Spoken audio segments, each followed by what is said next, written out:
ત્રીજું રૂપ અને બાય સાથે કરતા અને વધારાના શબ્દો. પહેલાં જેવું જ છે પણ આમાં ખાલી નોટ ઉમેરવાનું. ખ્યાલ આવ્યો? જ્યારે તમે સાદા વર્તમાનકાળના વાક્યોને એક્ટિવ વોઇસના નકાર વાક્યોને પેસિવ વોઇસમાં ફેરવો ત્યારે ડુ નોટ અને ડઝ નોટની જગ્યાએ એ કાઢી નાખવાનું ડુ નોટ અને ડઝ પેસિવમાં અને ઇઝ, એમ અને આર સાથે નોટ મૂકવું. બરાબર? સમજ પડી? હવે આપણે એક વાક્ય જોઈએ. જુઓ, I do not take coffee in the morning. હું સવારમાં કોફી પીતી નથી. આ એક્ટિવ વોઇસનું વાક્ય છે. બરાબર? હું સવારમાં કોફી પીતી નથી. અહીંયા આ વાક્યમાં આઈ કર્તા છે, ડુ નોટ ટેક ક્રિયાપદ છે. શું નથી લેતી? તો કોફી. એ શું છે? ઓબ્જેક્ટ, કર્મ છે. અને ઇન ધ મોર્નિંગ એ વધારાનો શબ્દ છે. હવે આપણને પેસિવ વોઇસ બનાવવામાં તમને ખબર છે કે ઓબ્જેક્ટ જોઈએ, વર્બ જોઈએ, સબ્જેક્ટ જોઈએ. આ ત્રણ વસ્તુ મળી જાય એટલે આપણે ઇઝીલી પેસિવ વોઇસમાં એને ફેરવી શકીએ. પેસિવ વોઇસમાં આપણે વાક્યરચના પ્રમાણે પહેલાં શું મૂકીશું? કર્મ. તો કર્મ શું છે? ઓબ્જેક્ટ શું છે? કોફી. પછી જે તે કાળનું ટુ બીનું રૂપ. અહીંયા ડુ નોટ આપ્યું છે તો ડુ કાઢી નાખવાનું અને ટુ બીનું રૂપ શું આવશે? કોફી સાથે વર્તમાનકાળ છે એટલે ઇઝ. પછી શું આવશે? નોટ. પછી ક્રિયાપદનું ત્રીજું રૂપ, ટેકનું ત્રીજું રૂપ શું થાય? ટેકન. બરાબર? બાય મી, આઈનું શું થાય? By me in the morning. આ રીતે પહેલું વાક્ય બન્યું. બીજું વાક્ય જુઓ, તનુ ડઝન્ટ લાઈક, ડઝ નોટનું ટૂંકું રૂપ છે ડઝન્ટ, લાઈક ડિસઓનેસ્ટ પીપલ. એક્ટિવ વોઇસમાં વાક્ય છે. તનુને અપ્રામાણિક લોકો ગમતા નથી. ડઝ નોટ લાઈક ક્રિયાપદ છે, વર્બ છે, તનુ એ સબ્જેક્ટ છે અને ડિસઓનેસ્ટ પીપલ એ ઓબ્જેક્ટ છે. કોણ નથી ગમતું? તો ડિસઓનેસ્ટ પીપલ. બરાબર? એને આપણે પેસિવ વોઇસમાં ફેરવશું તો શું થશે? ડિસઓનેસ્ટ પીપલ. પછી એની સાથે ટુ બીનું રૂપ શું આવે? Are not. આર નોટની જગ્યાએ તમે આરન્ટ પણ લખી શકો. લાઈકનું ત્રીજું રૂપ લાઇક્ડ, બાય સાથે કરતા તનુ. ખ્યાલ આવ્યો? પછી ત્રીજું વાક્ય છે ધે ડોન્ટ પ્લે ગેમ્સ. તેઓ રમત રમતા નથી. શું નથી રમતા? Games. Object, verb, do not play verb, they subject. Object મૂકીશું ગેમ્સ, ટુ બીનું રૂપ આર, નોટ, પ્લેનું ત્રીજું રૂપ પ્લેડ, બાય સાથે કરતા ધેનું શું થઈ જશે? ધેમ. બરાબર? હવે આપણે પછીનું વાક્ય કરીશું. I do not read newspaper. તો શું આવશે? Newspaper is not read by me. હવે તો તમને સમજ પડી ગઈ હશે. Mona does not teach English. તો શું આવશે? English is not taught by Mona. પછી the children do not play games. તો games aren't played by the children. કર્મ, ટુ બીનું રૂપ, ક્રિયાપદનું ત્રીજું રૂપ, બાય સાથે કરતા. તો આપણે આ સાદા વર્તમાનકાળના નકાર વાક્ય જોયા. હવે આપણે સાદા ભૂતકાળના નકાર વાક્ય જોઈશું. જ્યારે તમે સાદા ભૂતકાળમાં નકાર વાક્ય બનાવવા મેં આગળ કહ્યું તેમ શું વપરાશે? ડીડ નોટ વપરાશે. અહીંયા ડીડ નોટ આપણે વાપરીશું. હવે એને પેસિવ વોઇસમાં તમે ફેરવો છો. ચાલો, વાક્ય છે she did not attend the party. તેણે પાર્ટી અટેન્ડ કરી નહીં.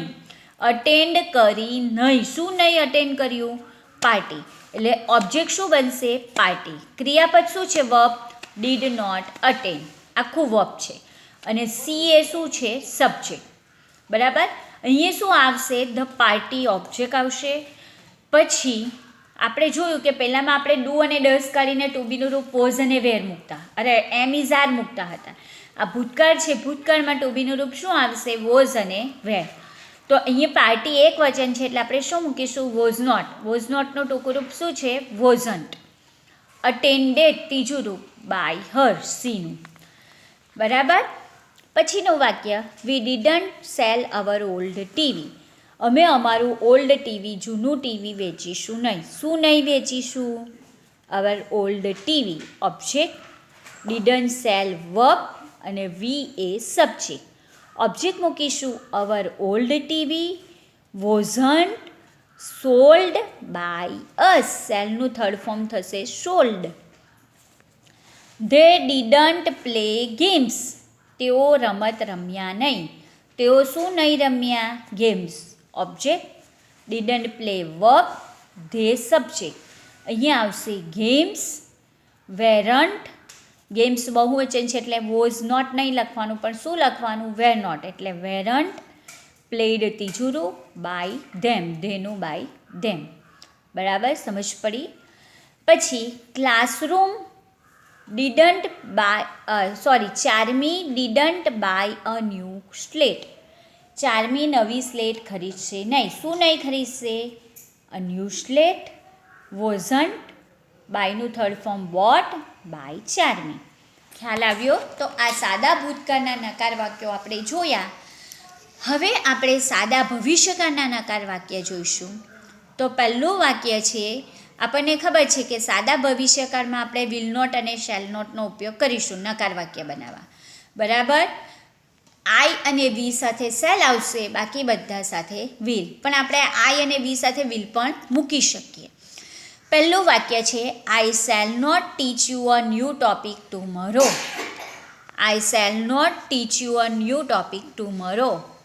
આઈ શેલ નોટ ક્રિયાપદ છે, શેલ નોટ ટીચ શીખવીશ નહીં. શું નહીં શીખવીશ? New topic. કોને? તમને. ટુમોરો આવતીકાલે, હું. એટલે શું નહીં શીખવીશ? તો ન્યૂ ટોપિક એ ઓબ્જેક્ટ છે. કોને નહીં શીખવીશ? યુ, તમને, એ પણ ઓબ્જેક્ટ છે. એટલે આ વાક્યમાં કેટલા ઓબ્જેક્ટ છે? 2 ઓબ્જેક્ટ છે. એક યુ એ ડાયરેક્ટ ઓબ્જેક્ટ કહેવાય અને ન્યૂ ટોપિક એ ઇનડાયરેક્ટ ઓબ્જેક્ટ કહેવાય. આ બંને ઓબ્જેક્ટ મૂકીને આપણે 2 પેસિવ વોઇસના વાક્ય બનાવીશું. પહેલું વાક્ય બનશે અ ન્યૂ ટોપિકથી મૂકીએ તો a new topic will not. હવે આઈ સાથે સેલ આવે, ન્યૂ ટોપિક માટે ઈટ વપરાય એટલે એની સાથે શું થઈ જશે? Will not. બરાબર. પછી આપણે જોયું કે વિલ અને શેલવાળા વાક્યમાં, સાદા વાક્યમાં પણ આપણે ત્રીજા રૂપ સાથે બી મૂકતા હતા.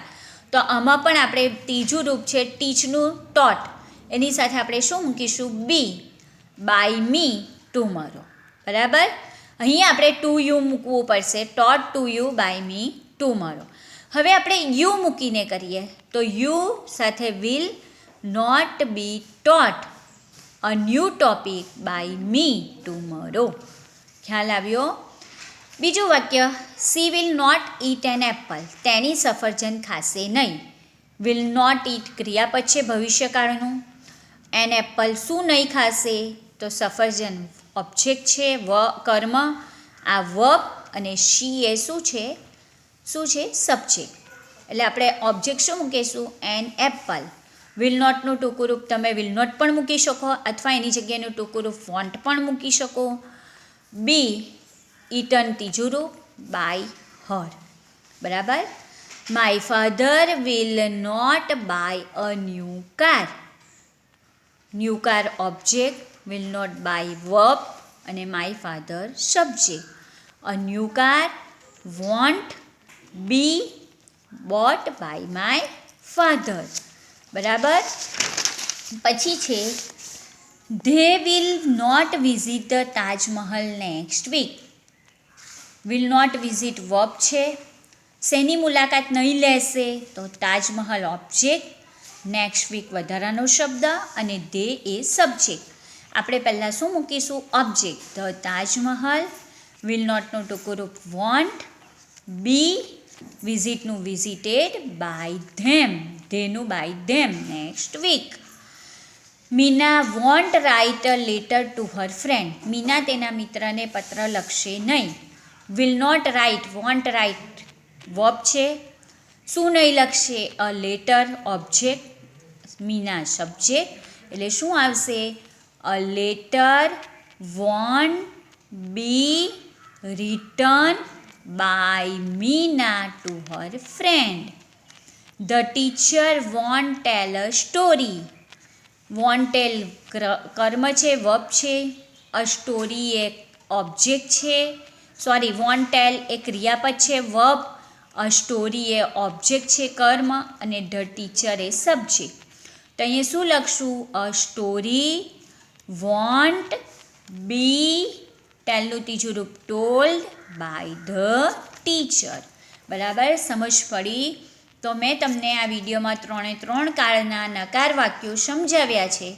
બરાબર, તમને સમજ પડી ગઈ હશે.